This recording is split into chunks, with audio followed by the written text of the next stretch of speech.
All right.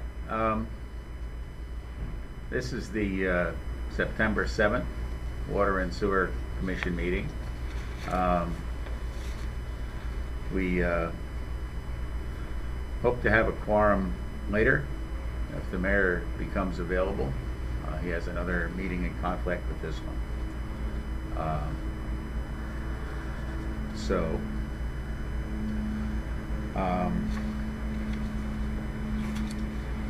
We'll start with any public participation.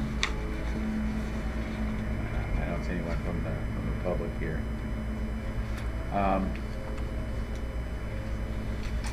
And we can discuss some billing issues that we have.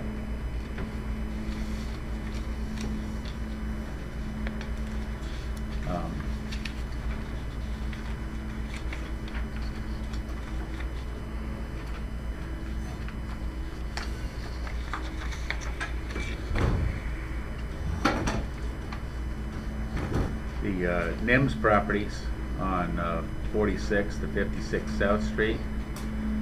They're looking for relief from a high water usage event. Property's been vacant for a while, pending approval to begin building rehabilitation. And sometime during the first quarter of the year, there was a 2-inch break inside the building, and they incurred a bill of $29,033.36 before penalties for the first 2 quarters. And we did receive a letter, I believe, from them requesting relief.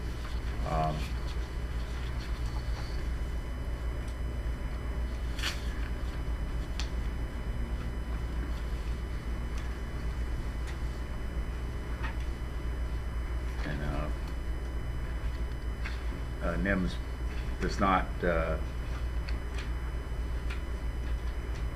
typically pay their bills on a quarterly fashion. They usually let them roll over until they are re-levied onto their tax bills. And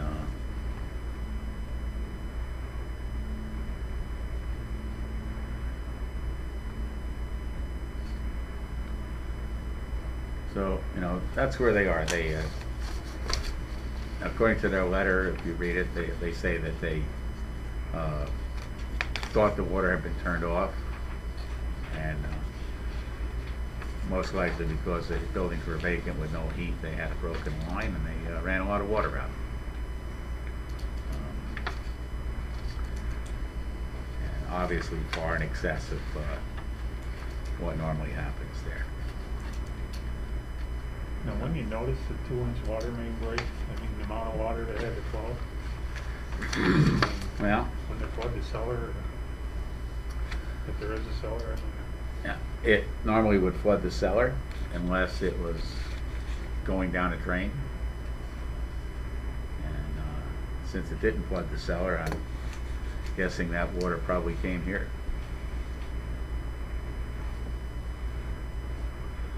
So.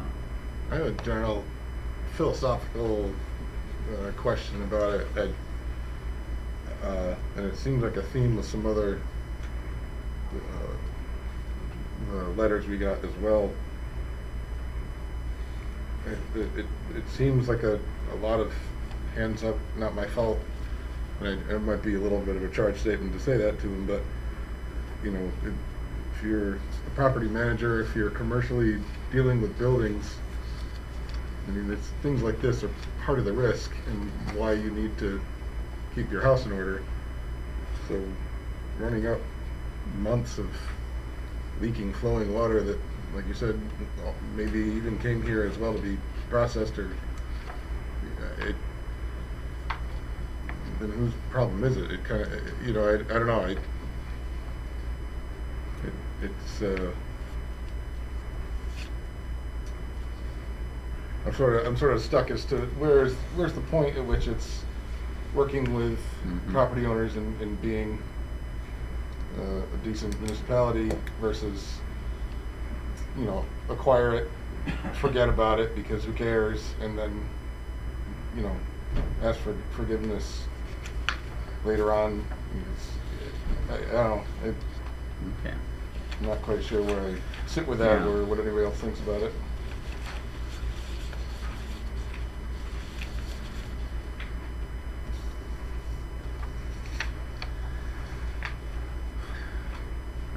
So, to summarize, you're saying you feel that it's the duty of a property owner to keep an eye on any vacant properties to ensure that no problems arise, and that it's incumbent upon them to make sure that problems don't occur that cost them a lot of money. Well, perhaps that hits it.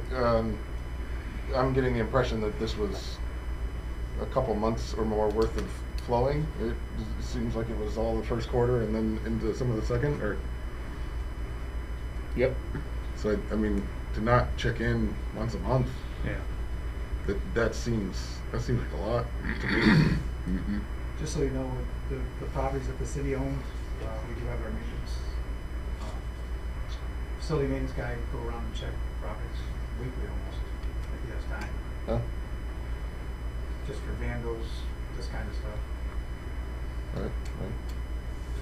Right. And I don't want to, hammer down and be unyielding either and understanding. I've been bonked over the head with life in these kinds of scenarios too, and I understand things happen, but many months of not checking it out seems Yeah. like the rest of the taxpayers have to absorb this now for somebody that's using the business for profit and wasn't checking up on their operations. It's what it seems like.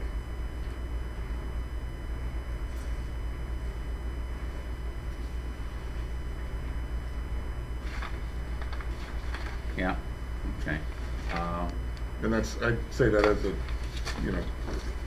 if anybody else feels that way or the opposite of that way, just as a general discussion point.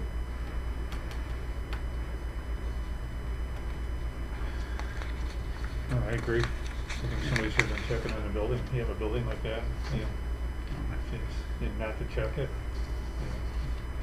Well, we can't take any action right now because we don't currently have a quorum, but,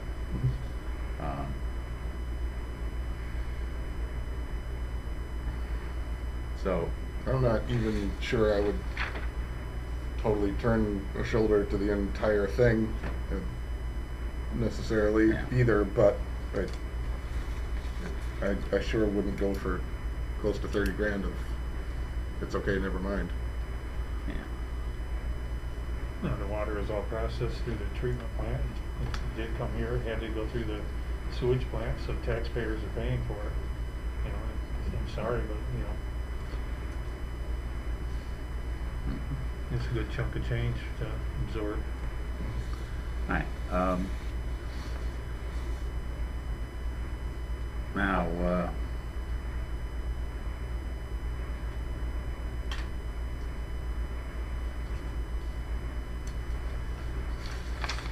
we have a request also from 21 Union Street. And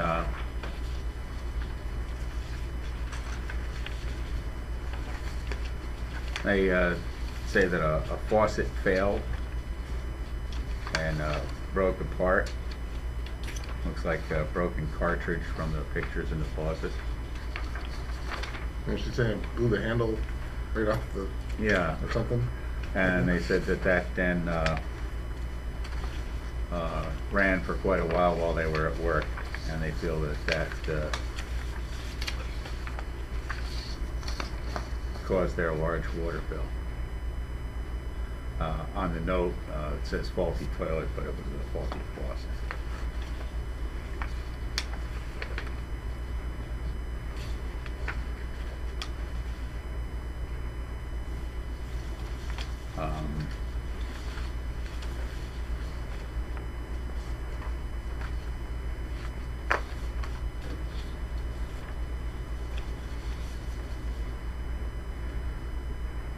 So this, this is the one that had the. Yeah. She said it was a faucet, but then the usage didn't reduce. And then it's, the update is, the plumber had come and fixed it, but didn't say what. Is that the toilet note? Yeah, I guess that's the toilet, yeah. The plumber did that?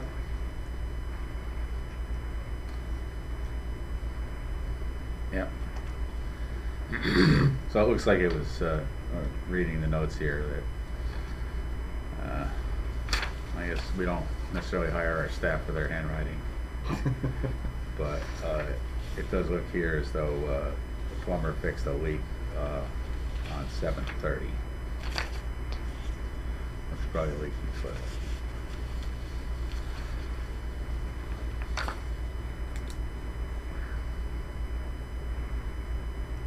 So,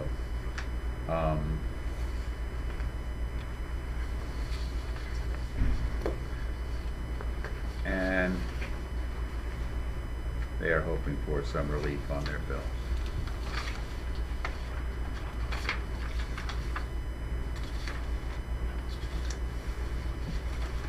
Sort through all this stuff here.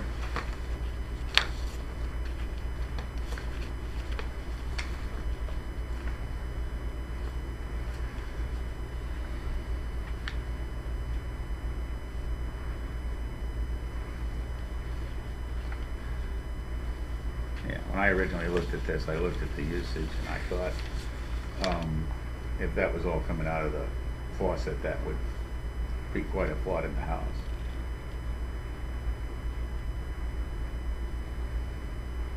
So, you know, it looks like they had an issue or two and it has been resolved and, I don't know.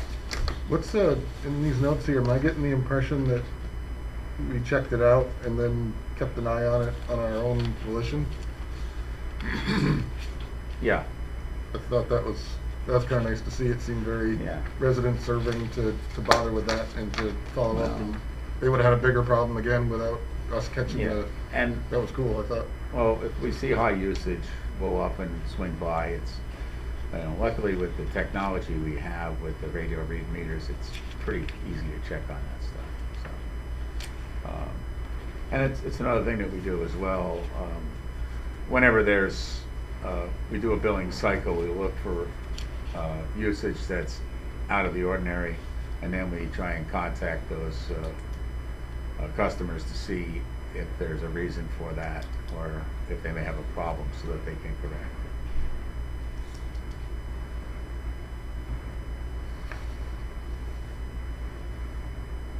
So, you know, that's the story on that one.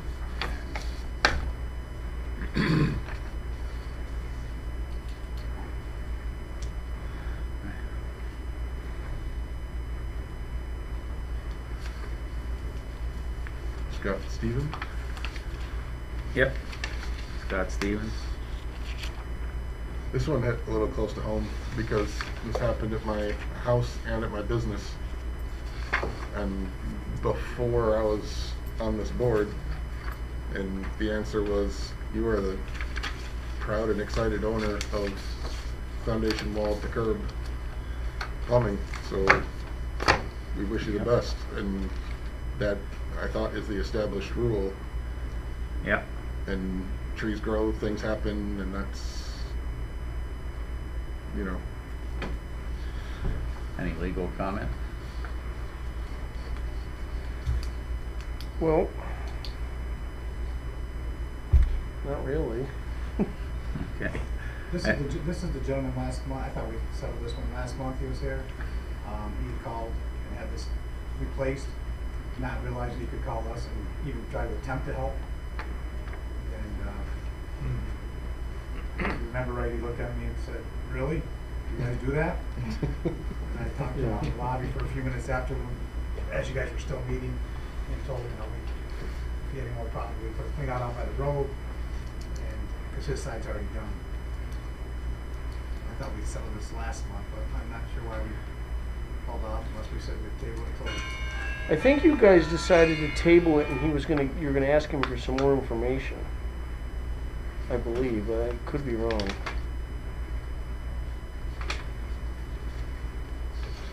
Yeah.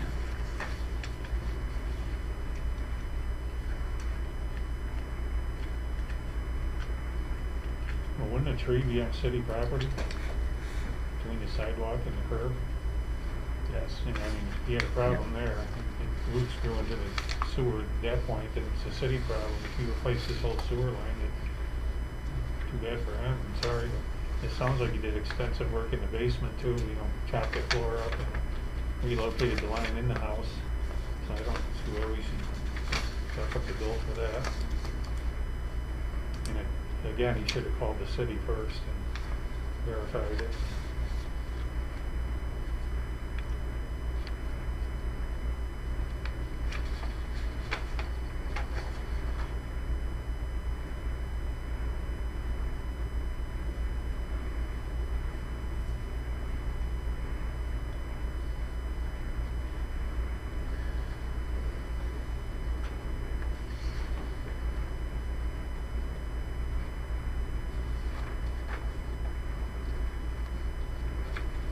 Well, yeah.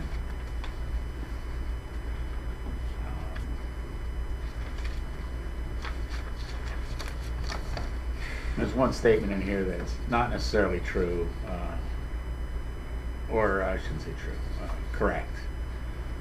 Is that the city planted the tree knowing the location of the soil line from the house. Unfortunately, until recent years, the city did not record or track the location of sewer laterals feeding houses. So the city wouldn't actually have known that when the tree was planted, which I'm guessing was quite a while ago. And another thing, I think he's waited a year to even submit this. You look at the invoice on IBS, I think it was last year.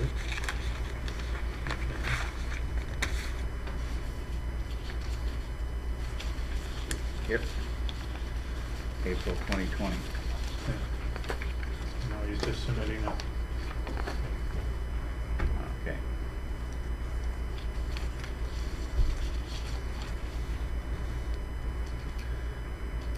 I do have a general, I don't know, inquiry or question about these kinds of letters or seeking of assistance that we get. It almost, at risk of sounding extremely hokey, we need a welcome to Glens Falls brochure because people don't know the subtleties like that, and perhaps they should buy a house and immediately sit down and read the city charter or something, but general things of you own out to the curb, it's all your problem until then. You know, all these city storm drains you think are going to the sewer treatment plant so you can dump whatever down them. They don't. You just go to the canal and the river. Some do, some don't. Things like that people just kind of like, well, how am I supposed to know that? Because you've lived here for a decade or whatever or more, but most people just don't. And I'm not quite sure if I wasn't involved with this board that I would either. And Yeah. I don't know what to do about that, but it's sort of, at some point, it seems repetitive to have the same sorts of, hey, I didn't know things going on from people, and perhaps that's just to be expected to some percentage of the residents, but I don't know if anybody had any ideas of things that used to be done and aren't anymore, or that we could or should, or... On the flip side of that, Chris, is a lot of people, we're one of the very few cities, municipalities, I've been told from Albany to Montreal, that actually do any kind of plumbing or helping out. Saratoga, you own from your house, Dayton, you own from your house to the main. A lot of the communities around there, you own the house to the main. Yeah. So what happens, and I wouldn't be surprised in this case, these young people move into the city, they don't realize it, and then they're telling the story at a social gathering. Well, call the city, they'll pay for that. That's their responsibility to do. And so then 6 months later, a year later, they send a bill in, hoping for the best. And you don't blame them, you know. Yeah, yeah. If you recoup $3,500, I'd split it with them. Yeah. Oh, all right, camera's on.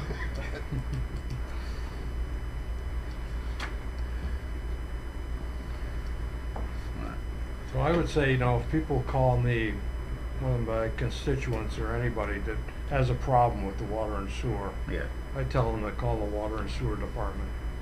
and they can give them the information that they need. I don't know why they would call somebody else first. If you're living in a city, you know we have a water and sewer department. But why wouldn't you call the water and sewer department? And then they'll give you the factual information. So I don't understand, you know, do we need to put out a special bulletin to tell people that this is what the services that the city provides? I don't believe so. No, and it's right in the code. I mean, the code's available online. I mean, it's whether you're talking about a city law or any other law. You know, there are a lot of laws on the books that people aren't aware of, but ignorance of the law is no defense. So, I mean, it's inherent on every member of society to familiarize themselves with laws that are applicable to them.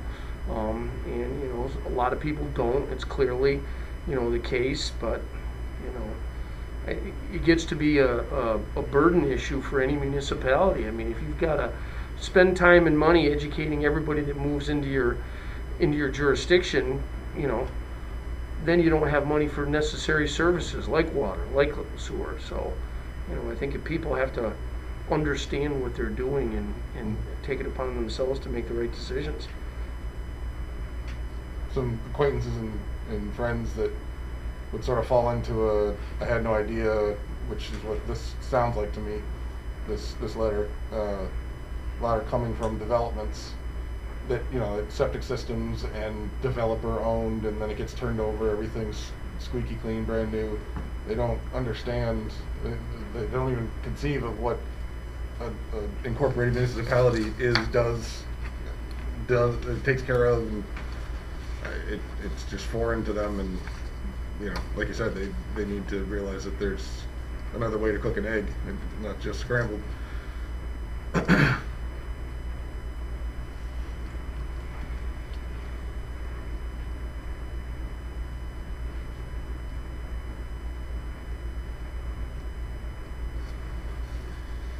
All right.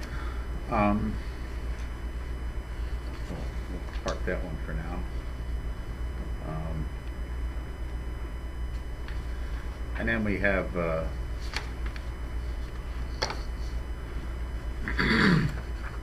landlord, Mr. Mulcahy, who is requesting relief of the penalties on the water and sewer bills because his tenants have not been paying their rent. And we sent him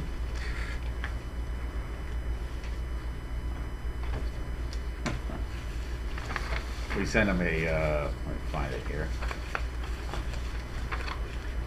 a COVID-19 hardship request application, and he filled that out.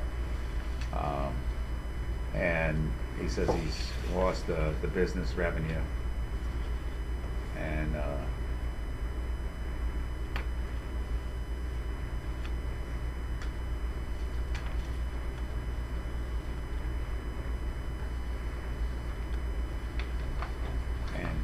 he's requesting relief of penalties and late fees on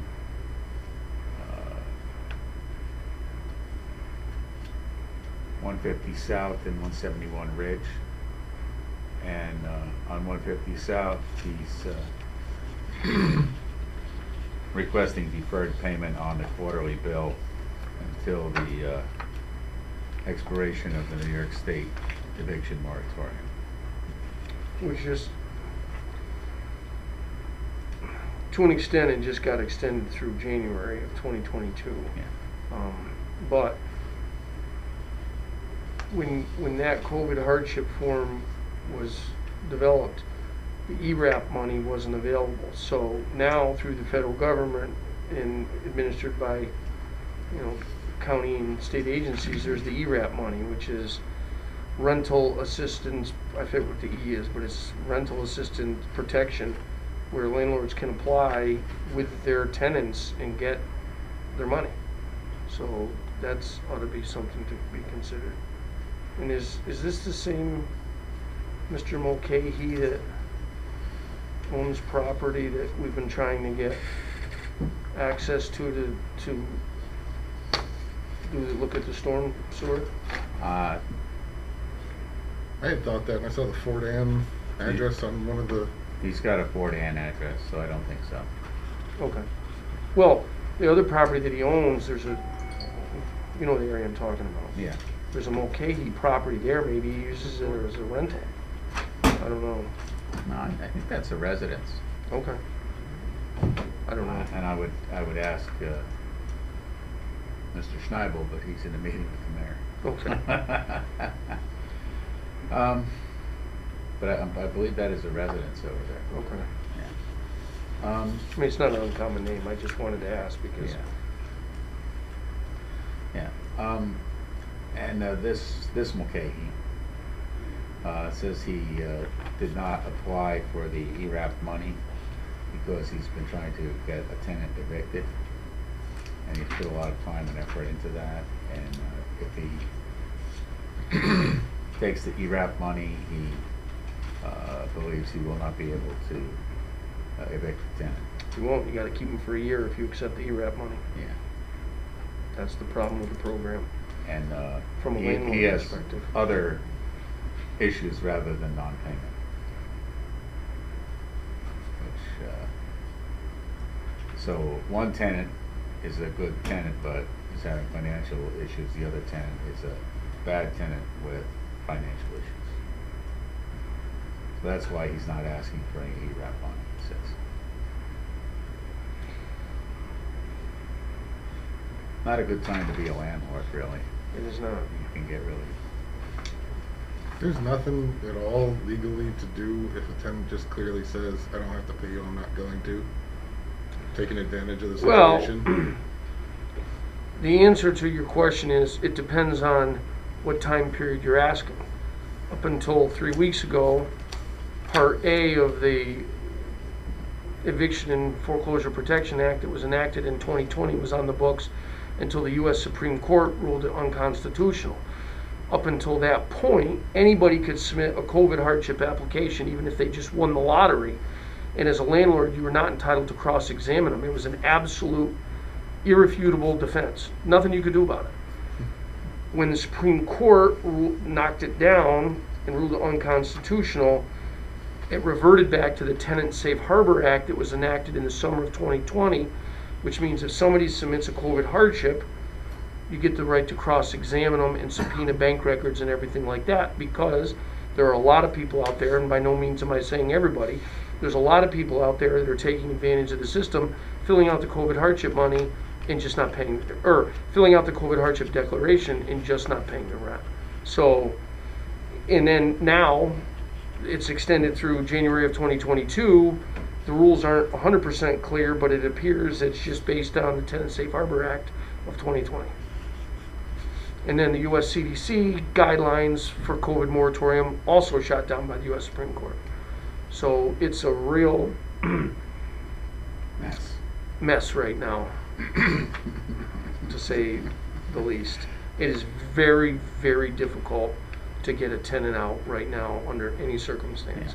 Yeah. In large part because local courts, where the judges aren't always have a legal background, a lot of them are elected, they don't have to be attorneys to be local, they're not getting guidance from the Office of Court Administration on what they can and can't do. So they're erring on the side of caution by saying, I can't do it. So it's frustrating. It seems it's like very a clear theft of service. And if you're walking down the street with, I don't know, like a TV from a storefront, that's an arrestable issue. And this theft is just sit and wait. Frustrating. it is. So that's why he hasn't requested the ERAP money, and that's his current situation. And basically what he's really asking for us to do is to waive the penalties on both of these properties.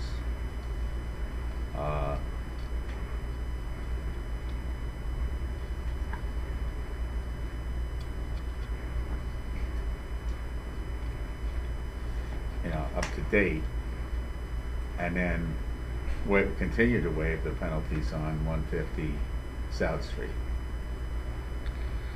You know, my only issue with that, we've talked about this before, is with respect to a commercial property, if they were going into a bank and asking for forbearance, the documents and the questions that you would have to answer before the bank would even consider forbearance is significant.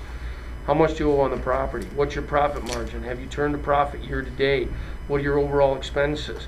Can you prove a financial hardship? So, I mean, it's very easy for somebody to, and I'm not saying they're not, but I'm just saying it's very easy for somebody to submit a form and say, I'm having this problem, but unless you know the big picture, you know, are they asking out of convenience, or are they asking out of necessity? And you know, certainly, like I said, a bank reviewing a forbearance on a mortgage payment or anything else, you got to submit tax information, bank account I information. don't know if you've seen it, Dave, but he did send Oh, I haven't seen it. this whole pile of Oh, okay. financial information. Yep, he did. No, I didn't see that. I didn't get a copy of that. So he's got his, Oh, that's good. Well, that's, yeah. he's a, That needs to be reviewed before we Sure. can do anything, I would say. we can't act today anyway because we don't have a quorum, so. Sensitively speaking, I hope to, I totally appreciate, you know, he just needs to stop the bleeding while he's got that tenant that's really cutting him dry for selfish reasons. But I'm so weary of giving somebody enough rope with which to hang themselves. And if we were to just say, you know, this stuff, it's, Yeah. on pause until January, February, March, whatever, you know, if something in 2022, well, where's everything coming to pay it then? And I wouldn't be comfortable even discussing an option like that coming into existence if it wasn't, you know, like, if you don't do X and pay normal billing and things with this determined time, then all of the penalties and things retroactively start slamming in because we had a deal and you broke it. But, you know, if there's then more, well, yeah, but you know, it stinks, and it is not, it doesn't sound like his fault, but this is one of the risks. Yeah. And Back to the NIMS thing, it's, you got into this business, and this is one of the terrible parts of it, and Yeah. you're asking the city to. On the other hand, this is, an eviction moratorium is probably not something anybody anticipated when they bought a property as an income rental property. Sure, exactly. And he does provide a lot of documentation here. I gotta say, I was so happy that he filled out that form and was so detailed. That must have been a bit of time out of his day, and Yeah, that I was mean- nice that he bothered with that. Is that, yeah, he has done what we asked him to do, Yeah.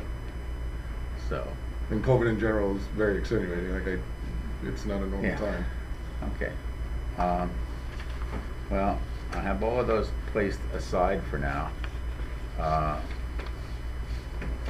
And, is anything else anybody wants to discuss on that?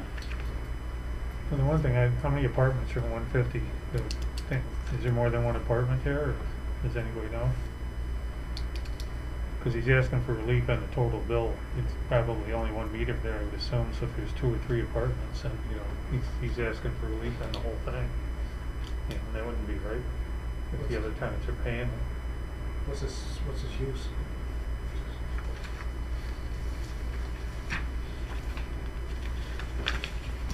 Another question should be asked is how it is in the apartments. Mhm.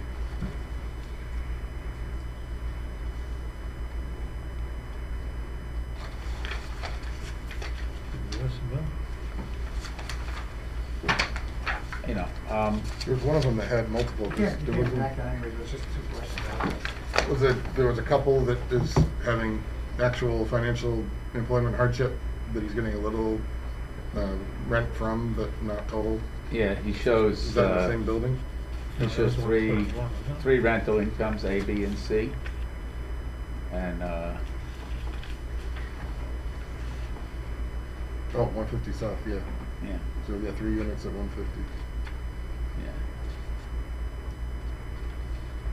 And, He's not getting any from 2 of them, it looks like, huh? yeah.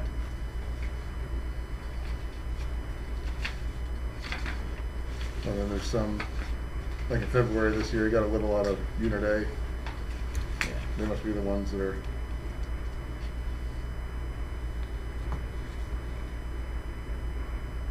And on 171 South Street, I guess he's losing about a third of his income there. Because again, it's 3 units into the bank. If you look at his financial form.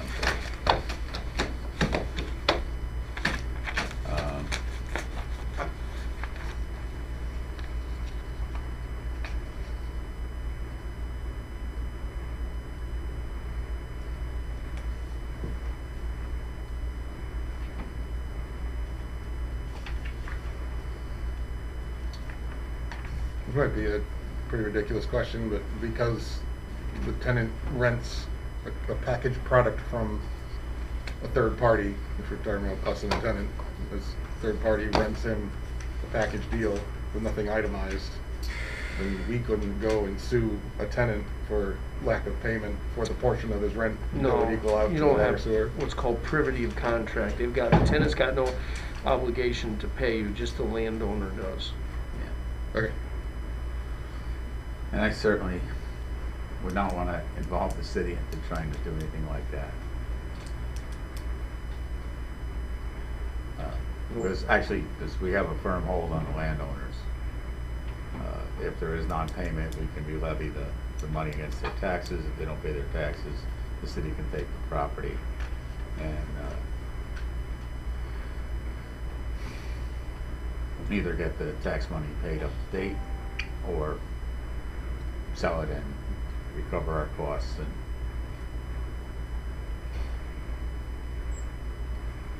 And hopefully recover our costs. Right. We don't always, the city doesn't always make money on a foreclosure, but usually it solves the problem. Okay.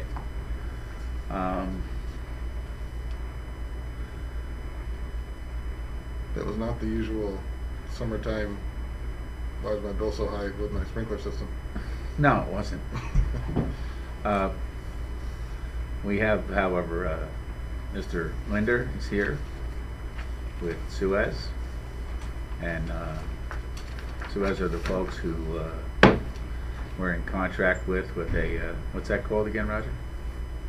Master service agreement? A master service agreement, thank you. Where they cleaned, inspected, repaired, and painted our water storage tanks. And we're paying for that work. Come on up here. You can take the mayor's chair if you like. I'm not worthy. Although he's a short timer, right? So, yeah. Yeah. So, and we have an ongoing agreement with them for inspection and maintenance of the tanks.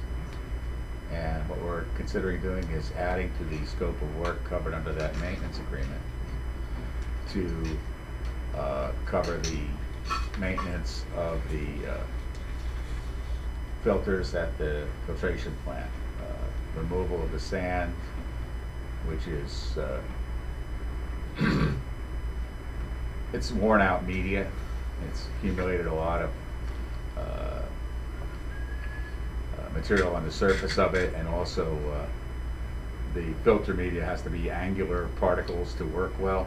And as that sand has been grinding away in the filters for the last 19 years, it's got some wear on it, and it's no longer filtering as well as it did. Before I go any further, I want to say that we're currently maintaining the filtration system, and we have an accelerated maintenance schedule on it, which is a lot of effort and some expense for chemicals. But through those efforts, we have continued to stay well within the New York State Department of Health requirements for drinking water. So we're still making really good water. Our goal is to get our filters cleaned out, inspect the interior components which have not been exposed to inspection in 19 years, take a look at anything that needs replacement, get that fixed, and then replace the media and do some other repairs in the building to, again, with some painting work to stave off future problems. What we're doing now is we're doing the prudent thing and acting in advance of a problem to make sure that we can continue to provide top quality, safe drinking water to our customers. All right, so I'm going to let Mr. Linder talk a little bit about Suez's approach. Thank you. Yeah, so we've had several plant walkthroughs, and we've worked with plant personnel and Steve as well on trying to just essentially give the filter area of the plant a facelift. And it's been something that certainly hasn't been ignored. It's just time to. It's been kind of a reactionary type approach, and it's time now to take a step forward and try to give it a facelift, and then also plan for the future. As Steve mentioned, the water quality is very good. However, the sand is at the end of its useful life. It's time to pull that out, which is quite a chore. There's 5 filters in the plant, and we're looking to break the project into 2 phases, even though each phase would pretty much, as we've talked so far, would go back to back. So we would work on 3 filters and renovate those, remove all the sand, inspect, replace wearable parts within the filters. That is generally done, when this type of work is done, generally these parts are being replaced, the wearable parts, due to their age. And then we'd be coating the filters. They're concrete, so we'd be putting a coating that's NSF approved, that's in direct contact with finished water. And then we're also painting the ceiling. We're replacing some bracketing that's holding conduit and just kind of conduit piping, and then some instrumentation. I think a few of the brackets. So essentially, just giving it it is an aesthetic facelift, but also the filters themselves just need to be updated. Generally, the useful life on media is, on average, it varies, but 20 years or so. So you're right up against that, and it's time to just out with the old, in with the new, if you will, on the material and such. Right. So it's work we've done before. It's not new to us, and we've done it through a master service agreement with several municipalities across the country, including New York State. It'd be in conjunction with the work that we've done for you guys recently on the 2 water storage tanks. So we're at the same facility. Looking to, depending on the city schedule, if we get the project approved, doing it late fall this year, and then it would carry in through into 2022, and between the 2 phases. So we've talked with some of the guys at the plant, deciding how many filters can be down at one time without affecting the process for the system. And during this time, where maybe demand isn't quite as high as the summer months of people watering their yards and such, we look to try to do it this winter. So, the sand alone, based on some purchases that we did recently, it's about $300,000 worth of material delivered. And some of the problems that arise when you're doing this is that the filtration plant has one basically open filter room, and if you are filling the filters with sand, there's going to be dust, and if that dust carries over into an active filter, it's hitting the water that's going out to the distribution system, and it's a source of contamination, which could be a problem.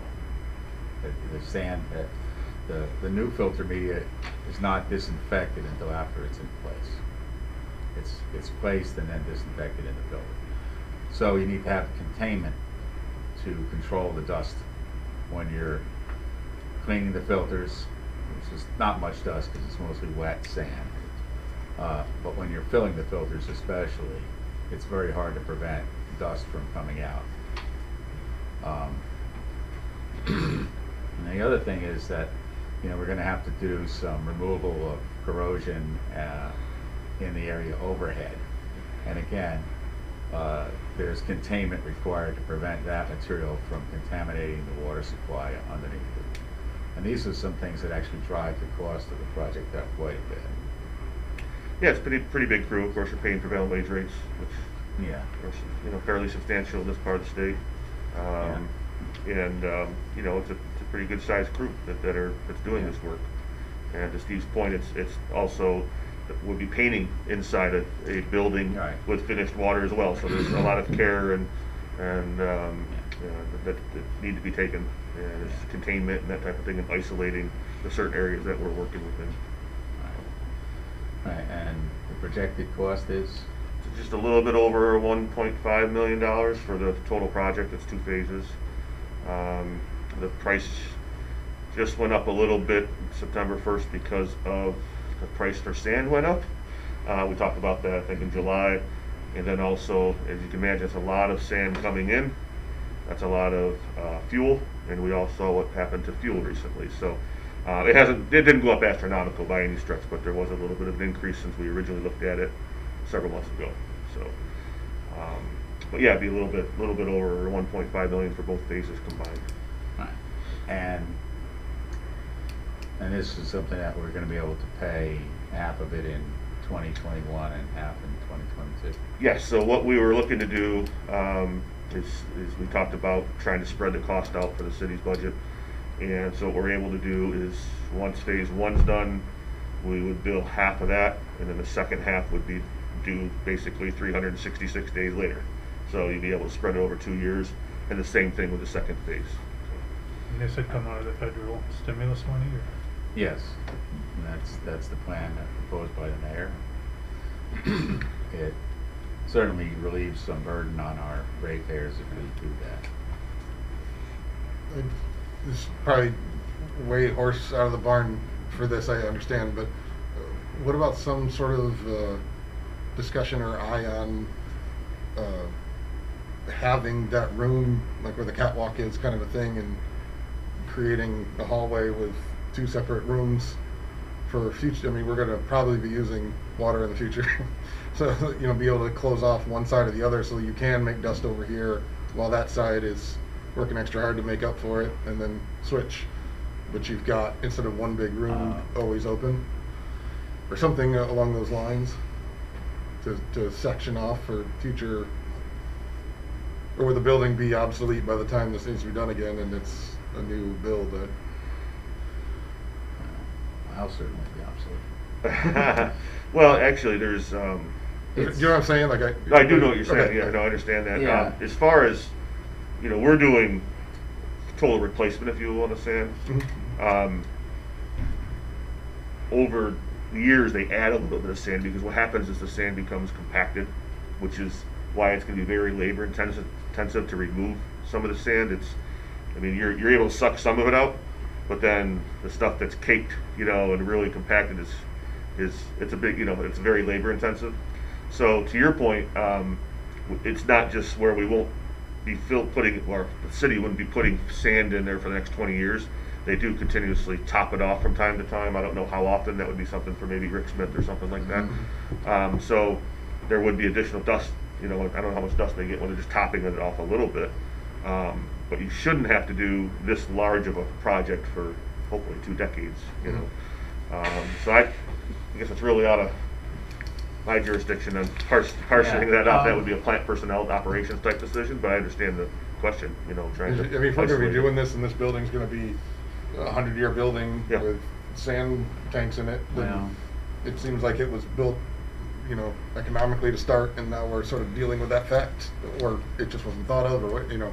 But if we got to think of this every time for, It's not at all uncommon for a filtration plant to be built as one open space. correct. It's actually typical. okay, It could be done. well, should it You'd be? have to redo the ventilation systems as well. Uh-huh.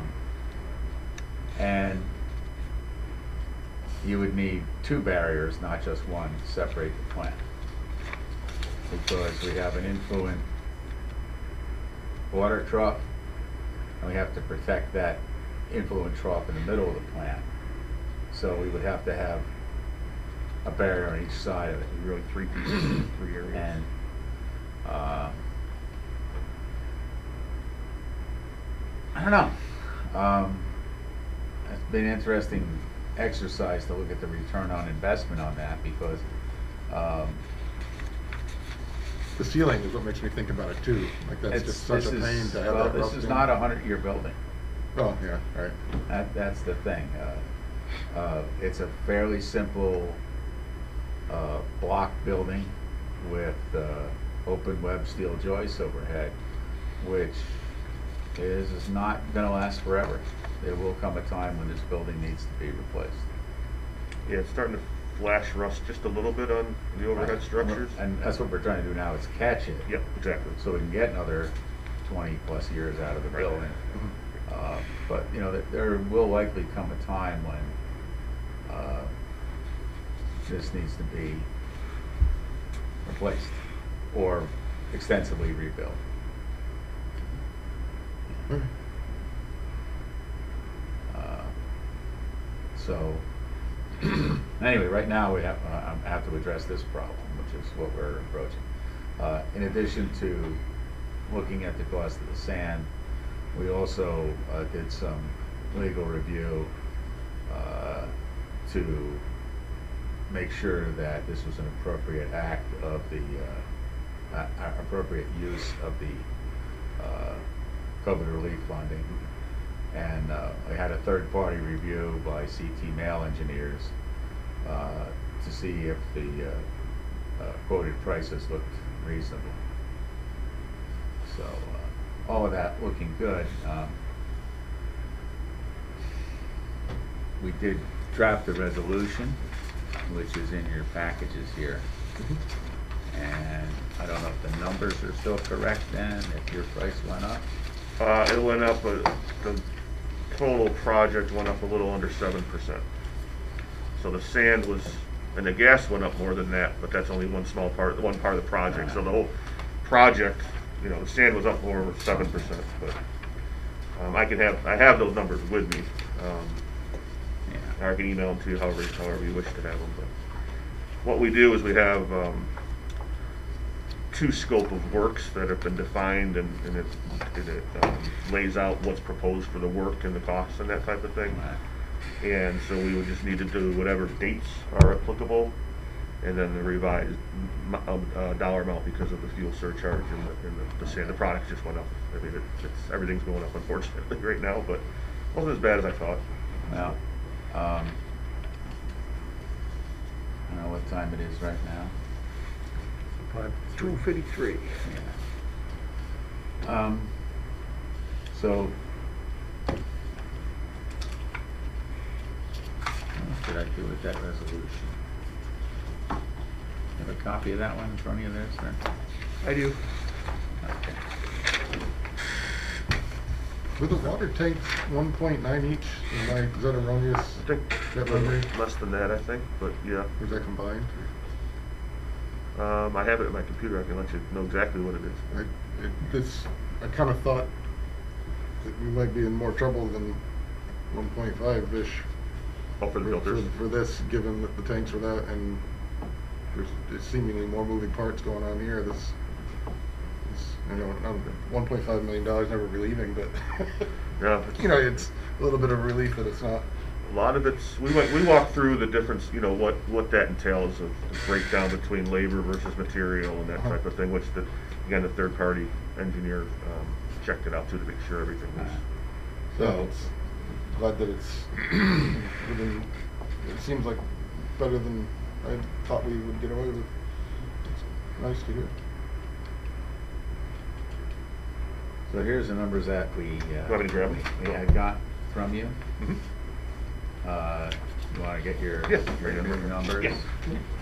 I'll look at that, and you can provide backup information on the increase in cost.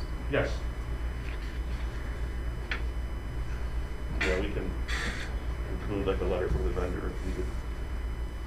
Yeah, I think I would.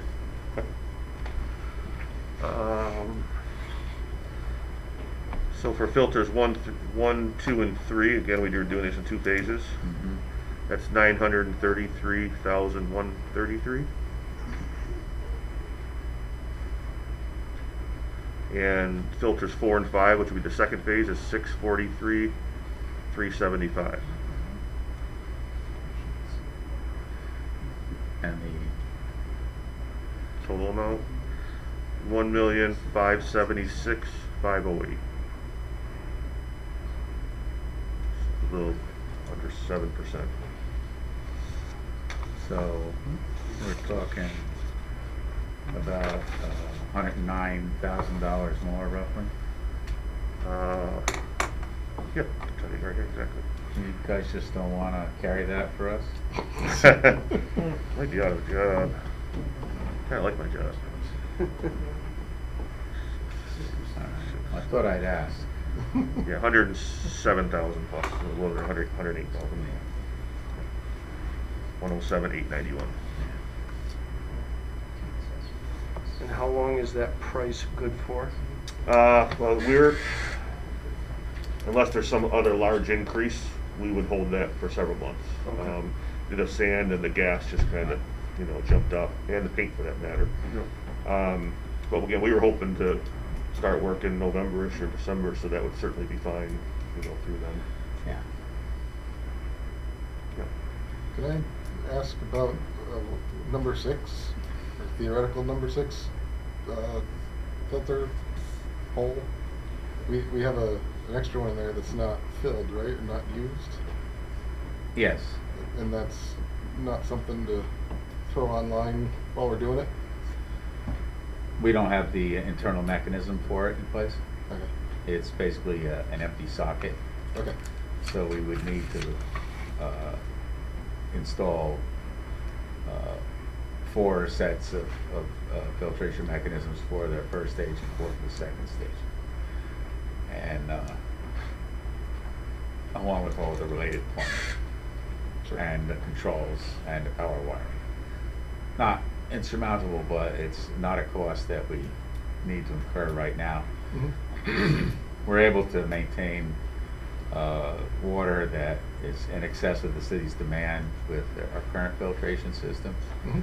And once we've replaced the sand and cleaned the system up, we will increase the usable capacity of the system again, and we'll run fewer filters to make the water the city needs. Yeah. Right. So,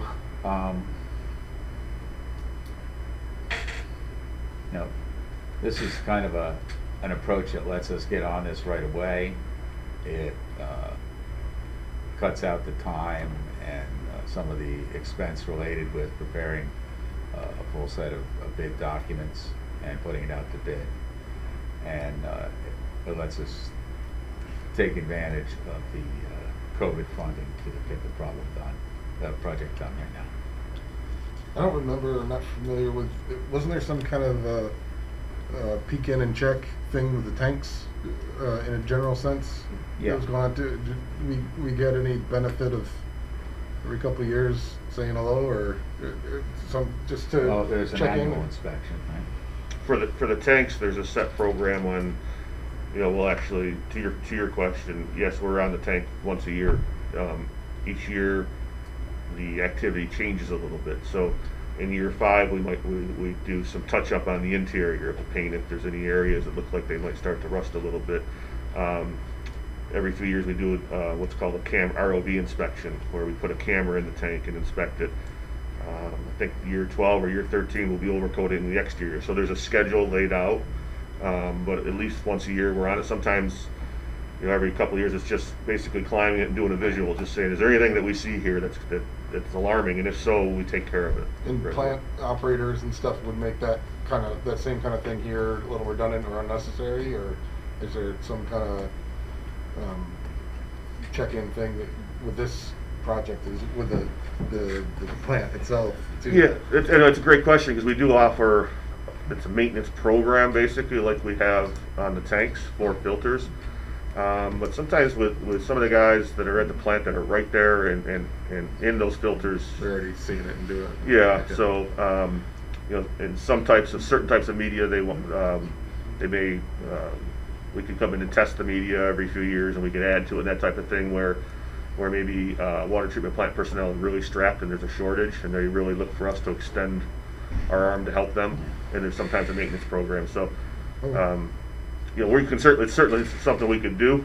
It's not something that was really Yeah. we didn't go down that path for this particular project. It's nice to know that there's, you know. It's there if it's needed, type of thing, yeah.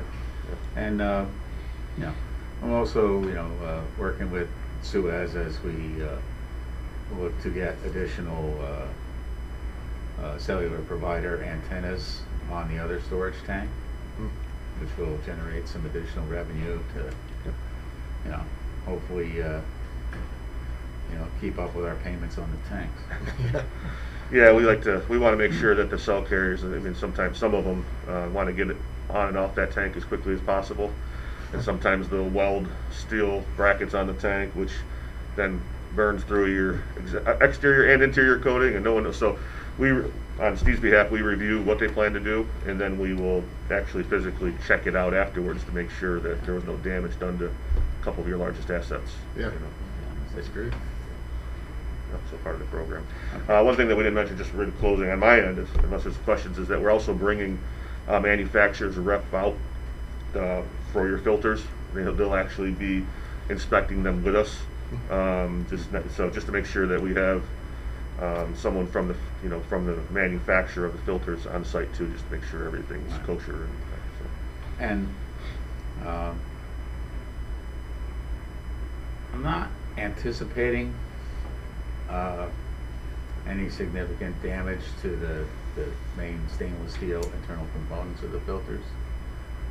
It's possible that there is some, but we don't know yet. So those repairs are not included in this price. That's a repair where we'd have to bring somebody in and get on that.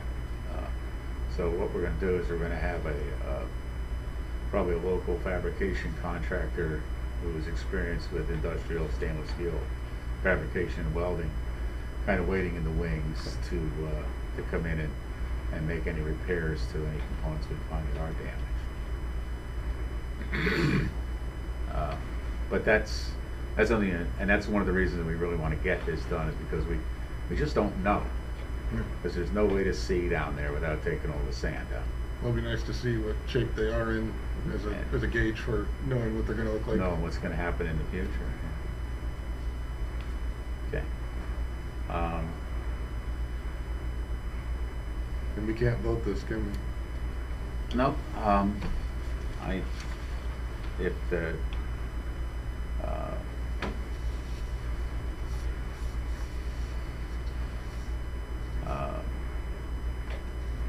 we can move on to some discussion on budget, and I'll let Roger have a seat again. Yes, I'll head back to the audience. Thanks, guys. Thank you. And current projects, and we'll see if we get mayor to come by for a quorum.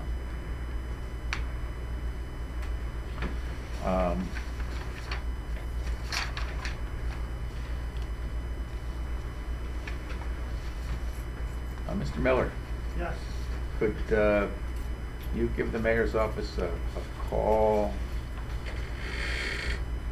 and see how they're doing, and see if we're gonna, Yep. if he wants to maybe have a special meeting in 2 weeks to take care of our resolutions. Okay, thank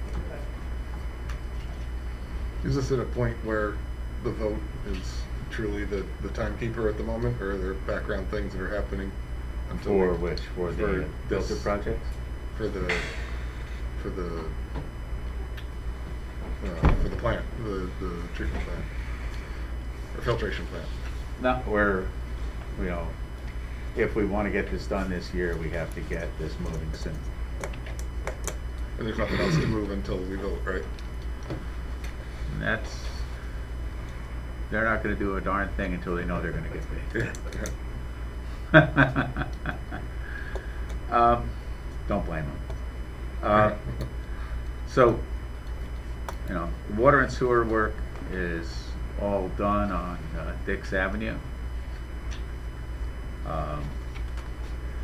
That should be, They were paving today. yeah, today they were putting down what they call the shim coat, which is a preliminary layer of pavement on the road to help establish a smooth grade that the paving machine can run on. And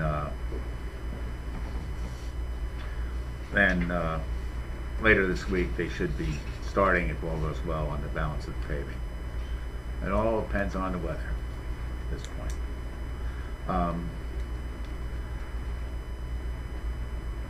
With only a couple of minor issues, we did get the force main for Finch paper directionally drilled up. He's on his way. Okay, drilled up in between the Civic Center and the towers. They did break a underground medium voltage wire, which caused a little power outage in the area, but that's been repaired. And right now they're working down in Oakland Avenue, preparing that end of the tie-in to the existing Finch paper force main.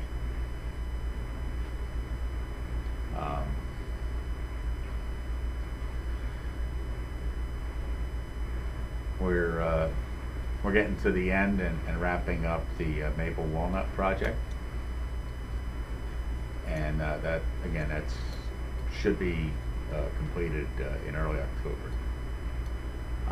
To that project, we're adding repair of a sinkhole near a dry well on Ridge Street.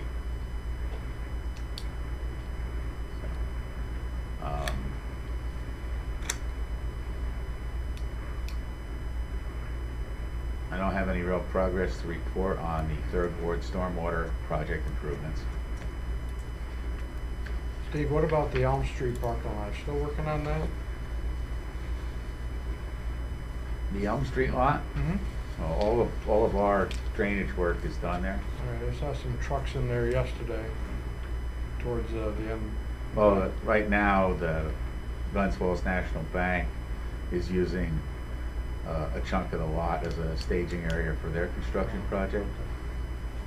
And, luckily, they moved those people to other locations who were working in the bank while they're doing their work, so that it hasn't that significant impact on parking in the city there.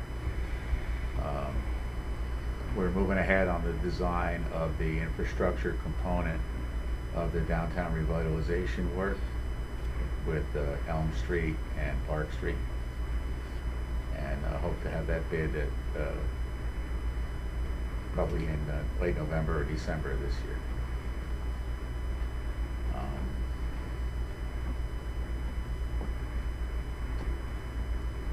That's kind of where we are with those projects right now.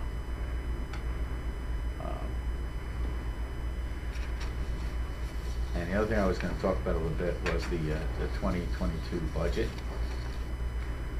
And we're doing a lot of the same kind of things we do every year.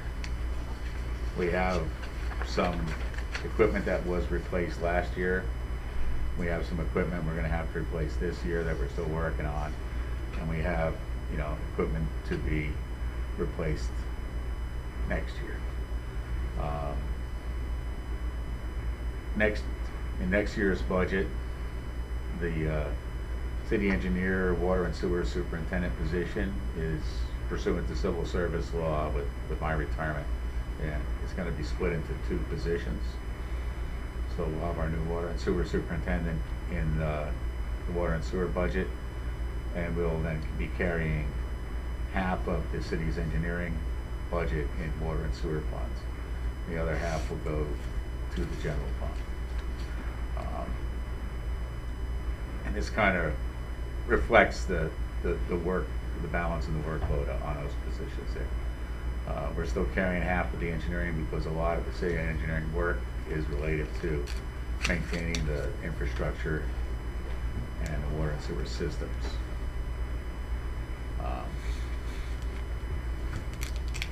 So,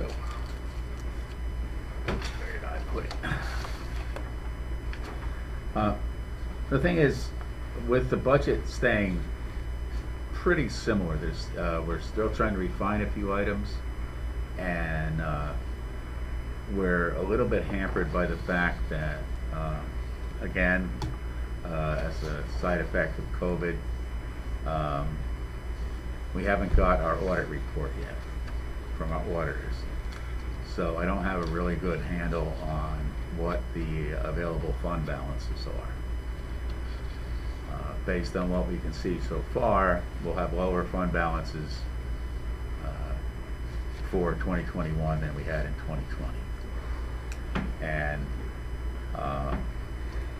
some salaries are going to go up.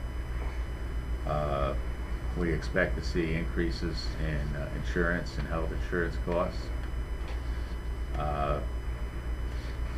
We expect that there probably will be an increase in the taxes from towns of Lake Luzerne and Queensbury and Lake George, where we have watershed properties. We do have those expenses going up.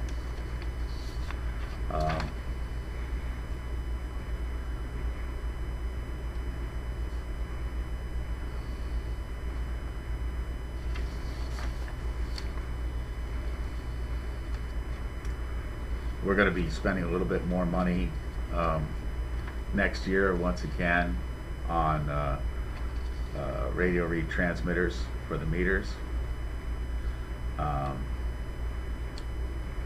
As there's some other work going on at the water filtration plant, which we want to do to replace some aging instrumentation devices, chlorine meters, turbidity meters, and that sort of thing. And we're looking to replace some chemical feed pumps as well.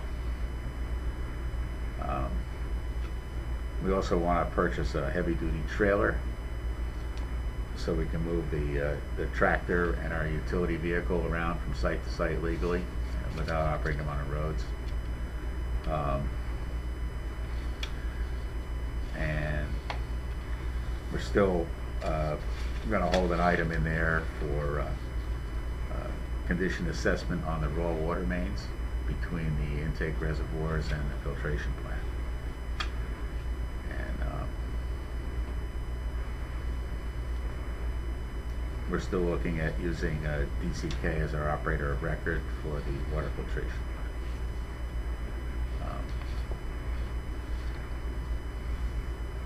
plant. In the sewer fund,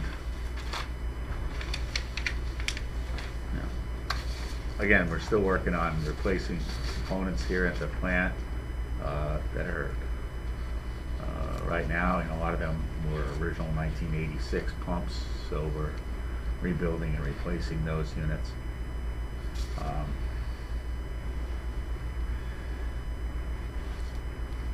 We're going to continue to work on replacing components in our primary clarifiers, belt press pumps, small pumps, belt press belts, small pumps, things like that.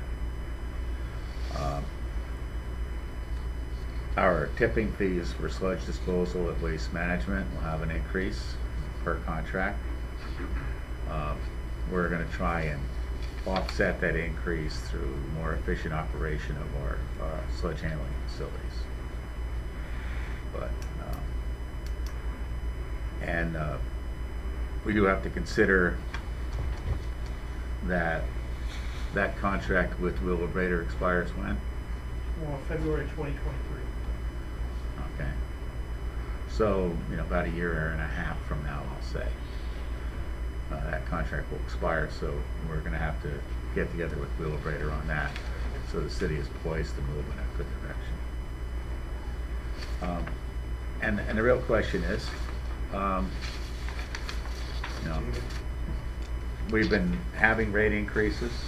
We had a number of years where we didn't have rate increases, but last couple of years we have had rate increases, which is helping us to cut down the use of fund balance. And we're going to have to look at how much of a rate increase we can tolerate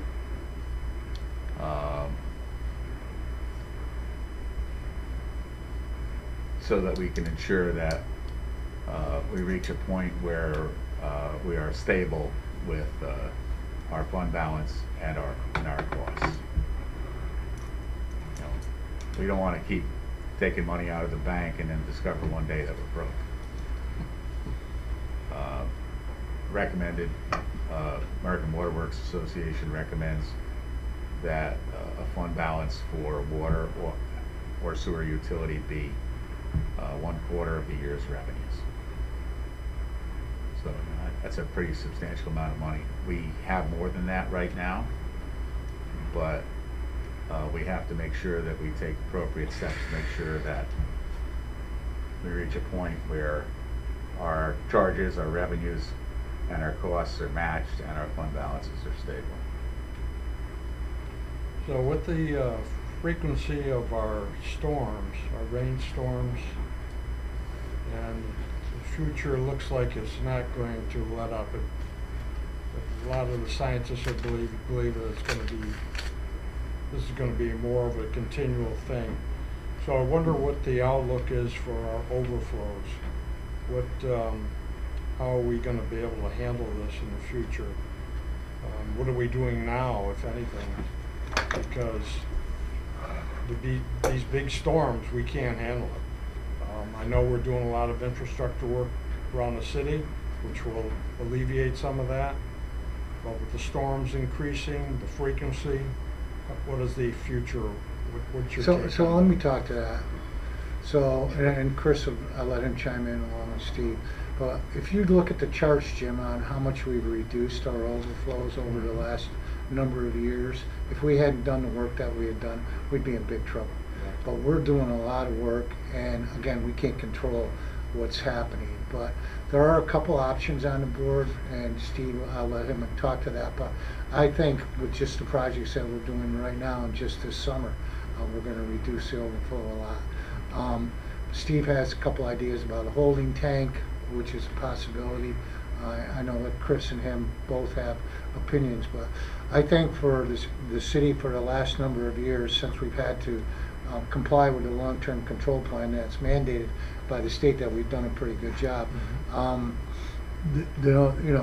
We can just continue doing what we're doing as far as I'm concerned, and just kind of keep trying to reduce those overflows. The volumes. We never know what storms are coming. As you said, we have a 100-year storm at least once every summer. So, July, June, we get whacked. So, you want to just, discuss that a little bit? Well, we've done a lot with sewer separation to direct that stormwater out to surface drainage. The other thing we've done a lot of is green infrastructure approaches, where we're trying to, instead of take that stormwater and move it somewhere, we're trying to take that stormwater and put it into the ground where it falls. And this is something that we can do as a water and sewer department with our structures and our drainage, but we're also pursuing that as a city with our planning board to make sure that as projects are developed, that they do what they can to minimize the stormwater runoff. And the old approach, going back 20 years ago or more, was let's make sure that this project doesn't add to the stormwater. But now what we're trying to do is make sure that this project reduces the stormwater flow also. And that's something we just have to keep at, and trying to get that water into the ground and minimize, the amount of impervious surfaces we build, the parking lots, streets and stuff like that. Make sure there is some green space, some stormwater rain gardens or bioretention basins. That we use a lot of dry wells and grassy swales, things like that. A lot of this stuff isn't really super sexy as an approach, but it all adds up to help solve It's the a problem. continuous process Yeah. that takes a length of time, and I think we're doing pretty good on it. But again, who knows what storms are going to get. Yeah, and I see a need for everybody to look to do what they can to reduce their carbon footprint, and for large organizations and for individuals to do what they can to try and reduce energy use and waste, to use cleaner forms of energy. And I hope it works out. Me too. What's your estimation of what's left in the city that's intermingled sewer? Oh, I figured that out too just recently. Yeah, we're somewhere around 50%, I believe. Yeah, a little less than that, I think. Yeah. Yeah, we've done a lot of separation, but Are there any hot areas, corners that are clearly like there's a big red spot? well, that's or- why we picked Elm Street and Park Street. Yeah. And typically it's the more densely developed areas, and the older areas are often the more densely developed, and those are the areas with the combined sewers. Huh. So we're gonna look at that. We're looking at Washington Avenue, or Washington Street, sorry. Washington Street as a potential future project.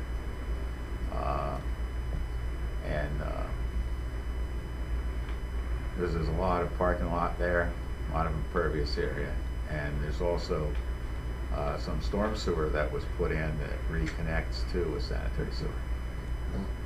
And, you know, you say, why did they do that? Well, at least when they did the project, they separated as much as they could. And then they left it for somebody in the future to come by and grab a hold of that and move that where it belongs.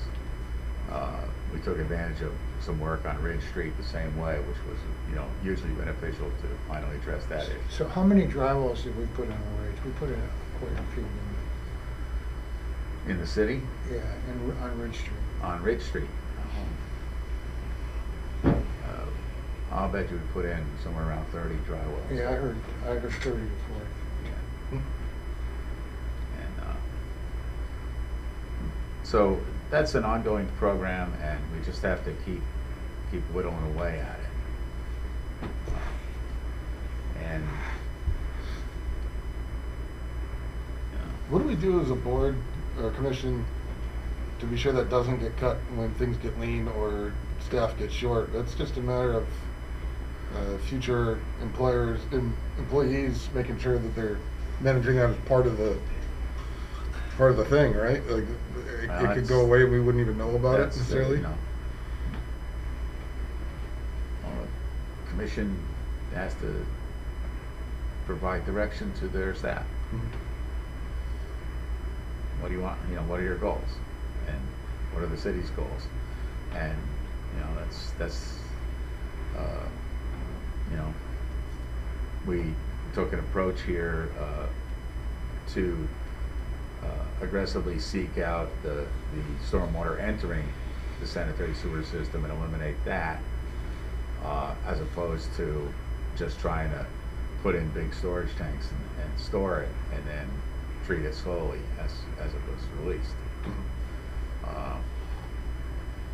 And you know, now Mr. Miller and I are saying that, and I believe that we've achieved an awful lot, but I don't think we're ever going to eliminate the problem entirely through work in the system. And that's why we're kind of proponents of building a stormwater detention tank down here at the plant to handle that overflow volume and minimize the number of overflows.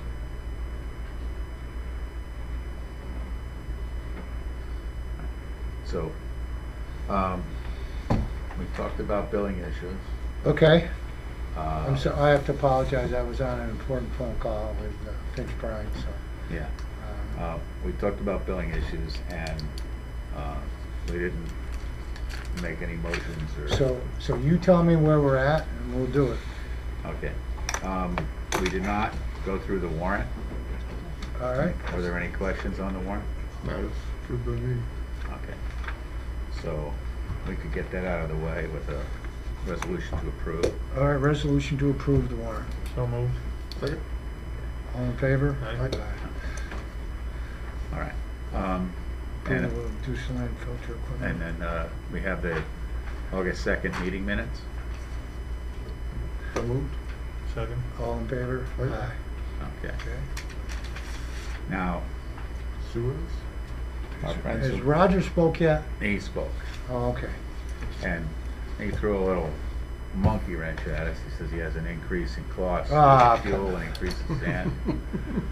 And I asked him to please cover that out of the God's goodwill, but they kicked the project up another $107,000. And what's the reasoning on this? Primarily because the cost of sand increased, and then also because it's so much sand that we're bringing in and fuel's really jumped through the roof over the last couple of months. So 300 grand wasn't gonna hit it for sand? I think it was slightly more than that, yeah. So it was a three-headed monster, if you will, the sand, the gas, and the paint went up a little bit, but not much. And we did talk to Steve. We knew it was going up around September 1st, and it did. So there was a little bit of, the vendor did give us forewarning. We knew it was coming, but we just couldn't get things approved, the project approved quick enough to beat that September 1st deadline that we're increased. Okay. Hey, we gotta get the project done, so. So there's the resolution. Mhm. And So is there a motion to approve the resolution? Chris moved it. You second, Ron? Second. All in favor? Aye. Okay, resolution's approved. for total $1,576,508. Got that, Bob? Yes, sir. That's the right number, Mr. Linder? Yeah, that's what we wrote down, right up there. All right. Then I'll give you this, Where else are we? Thank you. those corrections. So I gave an update on the current projects, and we were talking about the budget when you came in, Yeah. and I'd hoped to have a little bit more of a final budget. Can you have it for the workshop? We will have it for the workshop. Okay. One of the holdups we have is that we don't actually have the audit report, so we don't really know where we stand with fund balances. Okay. And as I was saying, you know, we're trying to balance what we do with rate increases with Yes. what's happening to the fund balance to make Right. sure that we stay solvent in the future. Okay. Um, So we'll discuss it at the budget workshop. And actually, you know, the baseline numbers are very similar to last year. Yes. We've seen some economies in some areas, we've been able to trim some items down a bit. So we're not looking at a massive increase in spending, but we're still, if we don't use any fund balance, we're gonna have a substantial increase, so we have to use some, but we don't wanna put future generations and Nope, future administrations at understand. great risk. Okay. That's where we are with that. Now personnel? Well, contract negotiations with the union are underway. Yep. Actually, I think their first negotiation is tomorrow, where they all sit down and everyone agrees. We are expecting to see the new water and sewer superintendent start on, is it still October? I think he said somewhere around October 23rd, so we'll try to get him here as quick as we Yeah. can. Yep. Sometime in October. Yes. Alright. Have you had all the resolutions that needed to be approved been approved? Well, the question is what we want to do with the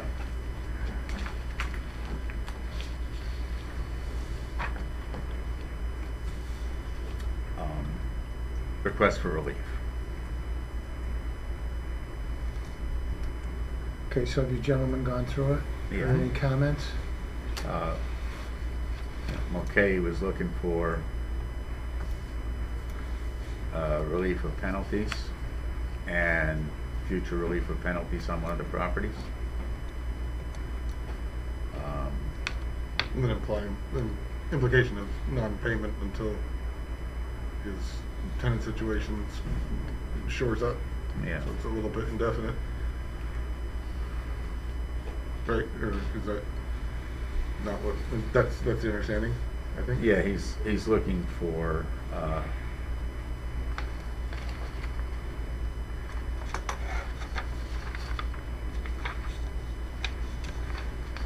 looking for relief of penalties on one property, and he did provide us with documentation and explanations, financial documentation.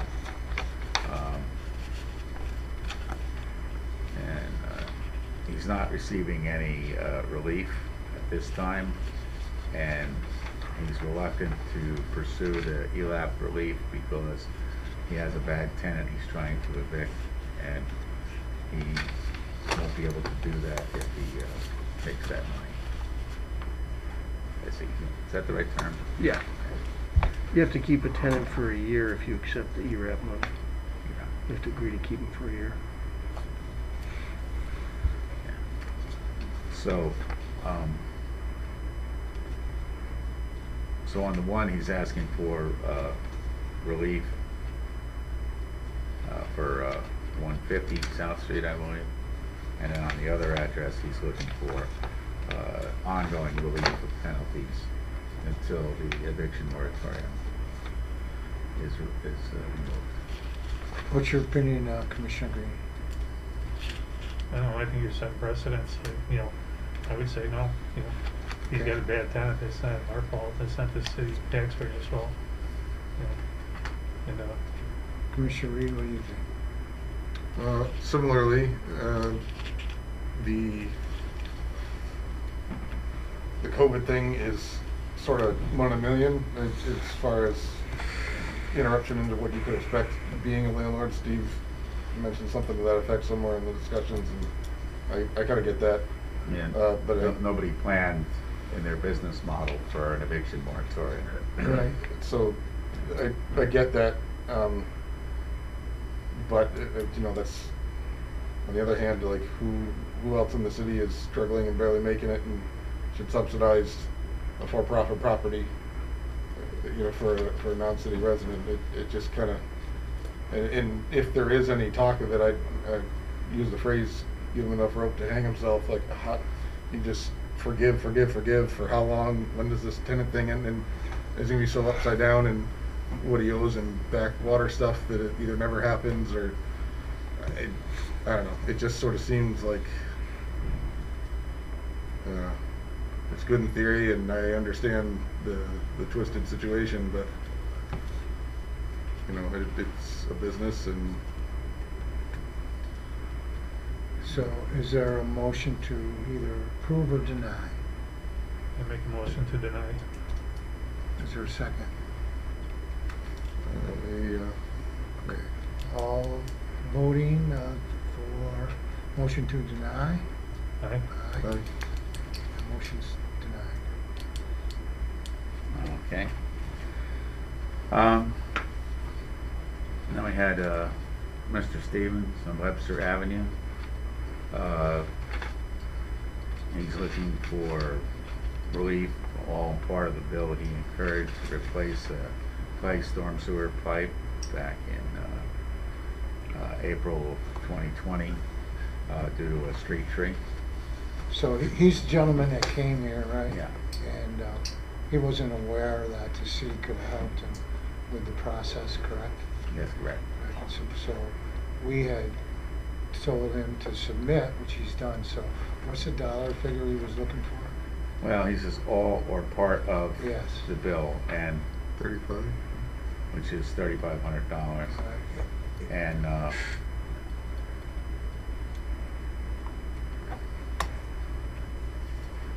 yeah. So is there a dollar figure or is there a motion on that? I had thought, my understanding from personal experience with this exact issue, that you own to the curb, and that's the way it rolls in Glens Falls. So to not have investigated it with the water sewer department and want reimbursement for it too, it just seems a little bit like no gum chewing, and then chewing a big piece of gum in classroom rules. You know. Okay. So it seems like to me it seems like a clear rule that was not followed here, and there would be a deny motion from me. Okay, do you want to make that motion? Sure. Second. Okay, all in favor? Right? Okay, so motion denied. All right. Then we had 21 Union Street. They had a large water bill and they had a couple of problems.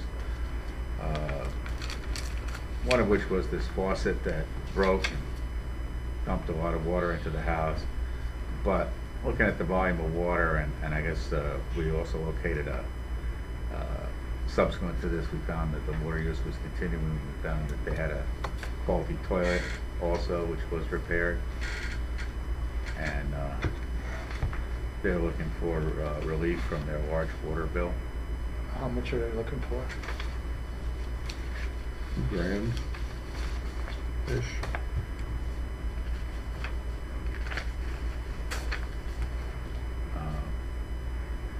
Yep. The water bill was $1,233, and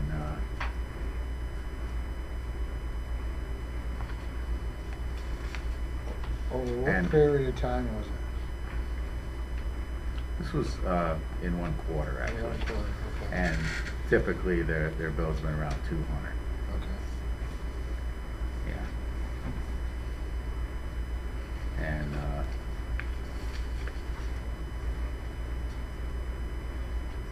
So is it the commissioner's pleasure to either grant some dollar figure or deny? Again, I don't see it was the city's problem, it's the homeowner's problem, and, you know, so, we live and learn. I make the motion to deny.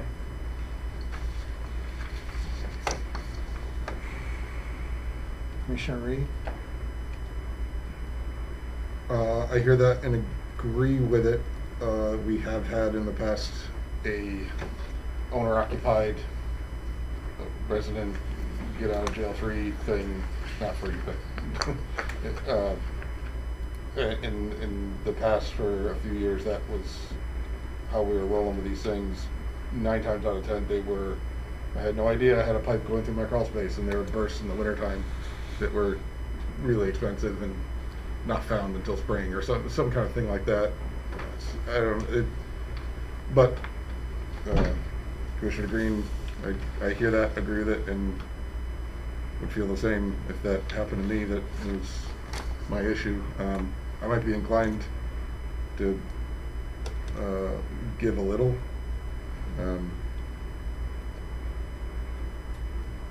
Like maybe instead of all the way down to 200, get rid of it all. Maybe make it a 500, and please watch your toilet from now on, and that kind of thing. Well, you're right, we have given some relief in the past for one time. Yeah, if they come back this winter with a frozen pipe, like sorry you used it, kind of a thing. So Commissioner Green, would you be okay with that? I'm okay with that. Okay, so we are going to reduce it by $500? Okay. so we need to help me out with this, Mr. Curtis. We need to rescind the previous motion. All right. and Need a make new- resolution to rescind. Yeah. Second. Resolution to rescind? Second. Okay. Right? All in favor? Aye. We Yeah. got it. Okay, now, the resolution to reduce their bill by 500. Second. Okay, all in favor? Aye. We're good. All right, what else you got? Okay. All right. We had a lot of these this time. Yeah, yeah, We had a, all right, this is McKay, so we already talked about that. NIMS is the one you have left. And NIMS. Here we go.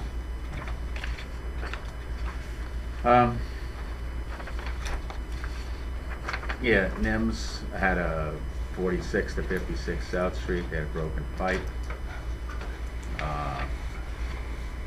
And a 2-inch pipe, and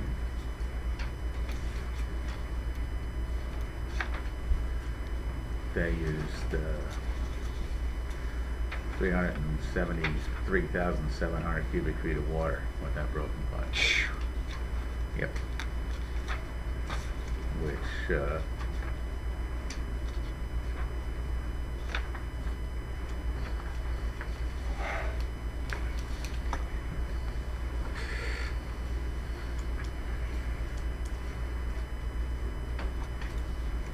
What's which it is normal- about, which is Normally. a couple million gallons, actually. What does he normally do, his bill? Well, the normal bill on this property would be capital charges only. If you look at, well, not capital, but normally it would be a capital charge only because the property's been vacant.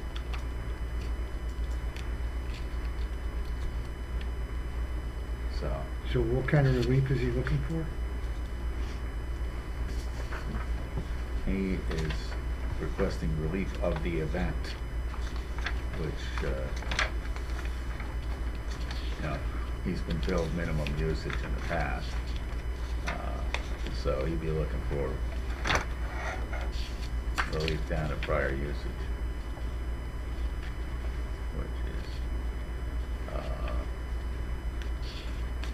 I think for a 2-inch pipe, it's around 12,000 cubic feet. I'd have to look at the schedule. again. So why don't we table this one? And then we can figure it out a little bit better, and then come up with an exact dollar figure he's looking for. Yeah. All right, a motion to table, Second. all in favor? Okay. Table, we'll go over that, you and I. Okay. So that takes care of the billing issues. There was no public participation today. Mr. Linder gave a presentation on his work, covered personnel. I don't have anything for an executive session, but we do, however, have something here which has come up, which I'd like to bring up, which is this. Do all the commissioners have it? No, passing it out right now. Do we need an executive session on this? or not? We might want to. Yeah, you can. I mean, it's potential contract You negotiations. can, right? Sure. Okay, so motion to go executive session. Second? All in favor? Aye. Okay, Pete, we're gonna go in executive. And we're trusting you to do this right. Looking for his glasses. Mr. Linder?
Okay, so we have a motion to come out of executive session. That was by Mr. Green, that was seconded by Mr. Reed. And now I look for a motion to adjourn. So moved. Second? All in favor? Right. Aye.